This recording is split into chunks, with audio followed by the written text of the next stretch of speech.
Algérie Ferry, comment réserver son billet Marseille-Alger?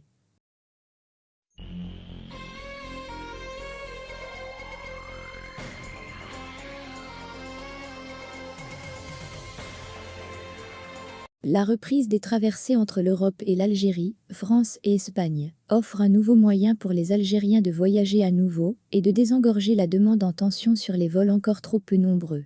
Après plus d'un an et demi d'arrêt complet, les traversées reprendront leur activité dès ce mois d'octobre à partir de l'Espagne et début novembre à partir de la France. Algérie Ferry a dévoilé son programme officiel de traversée prévu entre le 21 octobre et le 2 décembre. Les passagers pourront effectuer un voyage entre Marseille et Alger, ou bien entre Alicante et Oran. La nouvelle a fait des heureux parmi la communauté algérienne à l'étranger, mais aussi auprès des Algériens qui pourront rejoindre l'Europe par bateau. Les traversées démarrant depuis Marseille et rejoignant Alger font partie des plus demandées, étant donné la forte demande depuis et vers la France.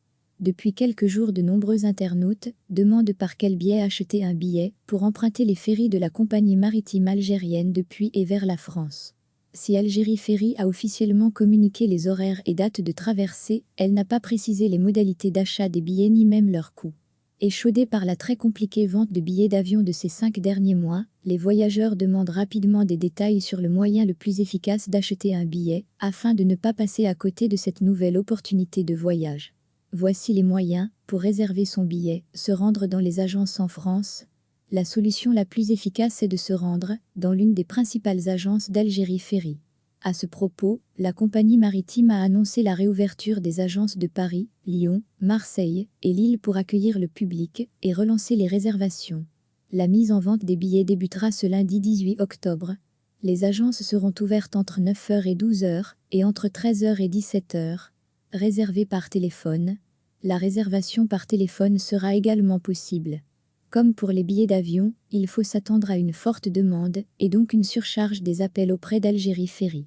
Il faudra donc s'armer de patience, mais il s'agit d'une bonne alternative pour les personnes qui ne vivraient pas dans les villes où se trouvent les agences officielles de la compagnie algérienne. Réservé sur le site d'Algérie Ferry. Il est également possible de se rendre sur le site officiel d'Algérie Ferry pour obtenir des informations sur la réservation de billets. Cette option est la moins certaine, le site web étant régulièrement en dérangement, la réservation en ligne peut s'avérer compliquée. Il est préférable de se faire accompagner par un opérateur de la compagnie maritime algérienne, afin d'éviter tout incident technique.